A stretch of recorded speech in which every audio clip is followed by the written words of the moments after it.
Hi, everyone. My name is Dana Levenberg. I'm the Assembly member representing the 95th Assembly District, which is in Westchester and a little bit of Putnam.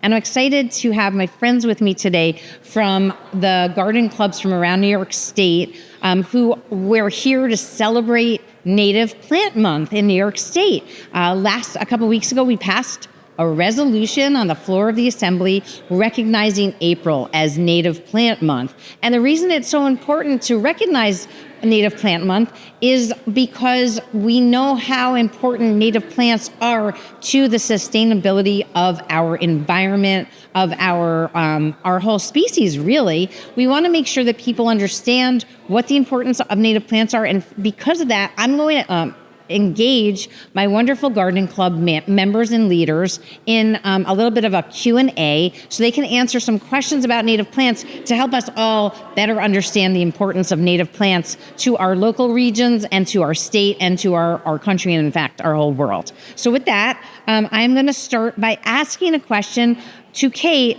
Kate, come on up here.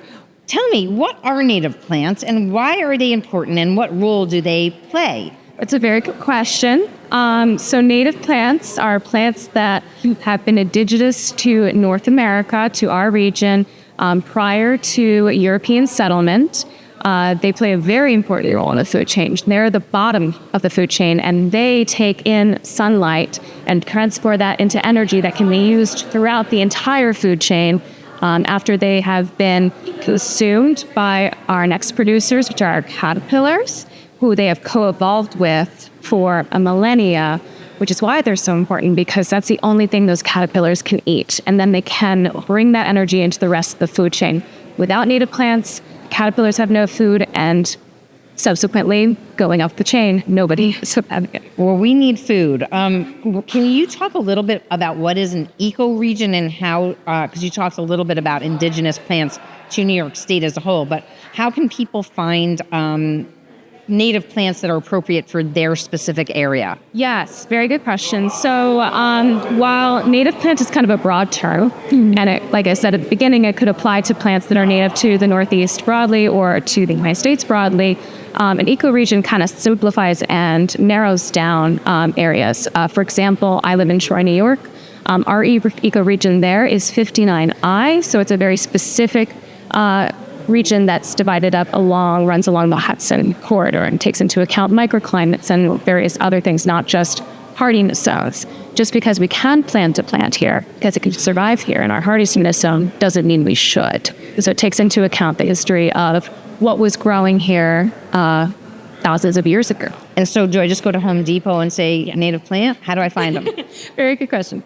So you do want to have a list going in, I think, is the best way to approach. Going to a garden center is a great way to go, but having that list ahead of time, you can find that information on websites like National Wildlife Federation. They have an ability to search by zip code for the native plants indigenous to your area, as well as the Audubon Society. They also can give you information on what those plants feed. So Audubon will do plants for birds, and wildlife will tell you what caterpillars. Fantastic. Okay, next question is for Jean Ann, who is from Long Island. And that is, what are some threats to native plants? Well, native plants are largely threatened by loss of their habitat, their areas of where they grow, their wild areas. So we need to turn our yards, our parks, our local areas into wilder areas for them. They're also threatened by other deer foraging. They're threatened by other invasive species that take their land, their territory, and sort of smother them because they grow very aggressively, but they don't belong here. The wildlife that's here doesn't feel nourished from those plants, so they're not having any value. Those are the major threats that I can think of. Thank you so much. I appreciate it. And next, Tracy, could you help answer what are some things that the average person can do to help restore habitat and promote native plant species? I think, you could, in your own yard, you can start small steps by removing some non-native plants that maybe aren't thriving and replace them with native plants that are more resilient to the town, more resilient to the area that you live in. I would recommend going to a native plant sales. I know that I live in Westchester County, and there are many native plant sales at nurseries, and also our county provides a big native plant sale through the city college, through these colleges. But, just start small, try replacing a few of them and see how they do, and then add on. And as soon as you see the native plants or the plants in your yard, you're going to notice butterflies, more birds visiting your property. I mean, I just planted a native honeysuckle, and all of a sudden the hummingbirds started showing up in my deck, and it was like so exciting. So yeah, just absolutely. And I'm going to say, don't use that weed killer stuff that is poisonous, right? Because that also kills so much, and also can kill the birds and the bees and the pollinators, right? And we want those pollinators. When you plant native, you will discover that you don't need pesticides and fertilizers. They grow on their own, and they're way more resilient than a non-native plant. So awesome. Thank you so much. Okay, next up, Carol. How do I get my neighbors on board? And will planting native plants make my landscape look wild? Well, first question Yeah. is I live in Hudson Valley, and when I take a drive and I look at the woods and the forests and the fields full of flowers, I don't think of that as wild. I think of that as natural. So yes, native plants in your garden is a different look. It's a different kind of gardening, but it is a cohesive type of gardening. You have plants that have grown together and lived together for millennia, and they just look right. So that's my personal view. Now, getting my neighbors to agree with this is a different story, but I think education is really what it is. Often people have a habit of just going and picking up whatever it is they've always had, geraniums or what have you.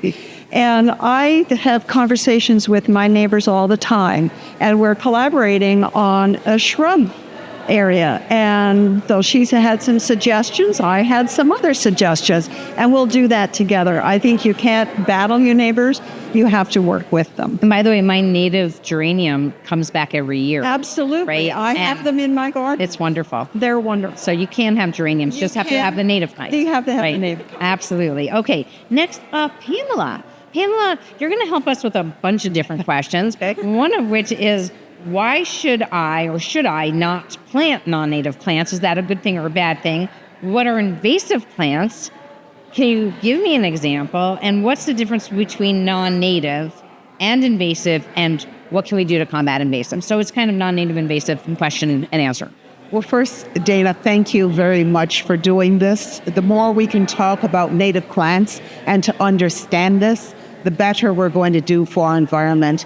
And whenever I'm in doubt about something, I go to the source. And my source happens to be Dr. Doug Talamay, who is an entomologist out of Delaware. And he has done some great work in how to restore our ecosystems, how to save our birds, how to save our bugs, how to be a good stewards of our land.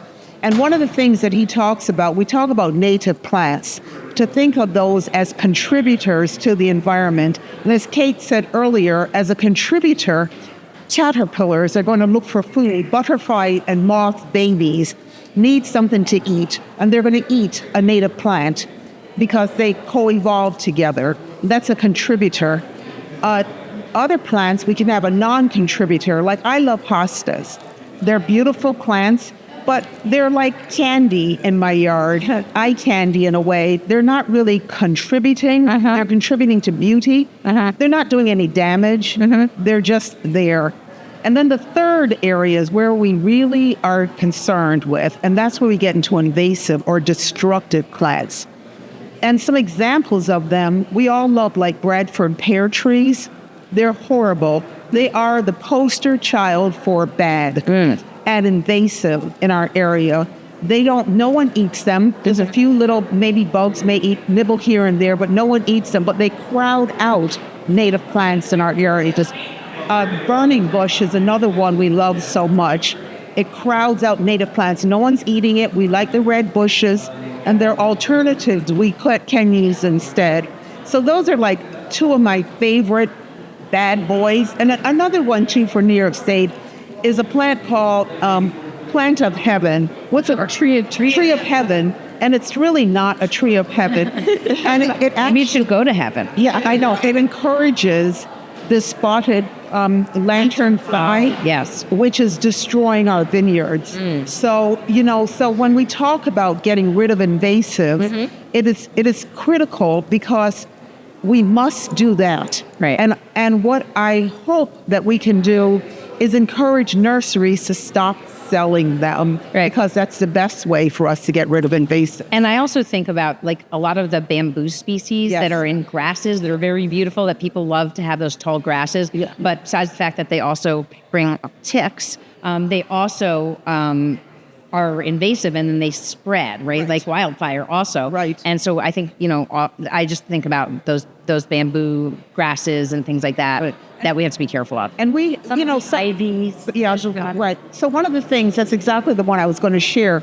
Like a lot of times, even for that non-contributing plant that's there, we may at one time think, like a Bradford pear is a good example. It used to be considered sterile, but then it met its dance partner out there called the Cleveland pear. Right. And when they got together, they were out of control. gosh. Oh, and they went from being sterile to just producing millions and millions of babies and creating our problem that we have. Okay. And same thing with English ivy. Right. I remember the days, you can tell from the gray hair, that I used to love to see ivy growing up on buildings. Everyone was doing it, but then it jumped. And it jumped out into our natural habitat, Right. and choked out our native trees and so many of our other plants. Well, I want to thank you all so much for helping educate people, because that's really what Native Plant Month is all about. It's an opportunity for us to become educated about native plants, why they're so important to our ecosystem and biodiversity, and why it's more important that we focus on that as we're getting ready to plant our gardens right now. So thank you again to all of you. Congratulations on your initiative to get Native Plant Month recognized in New York State, and happy planting.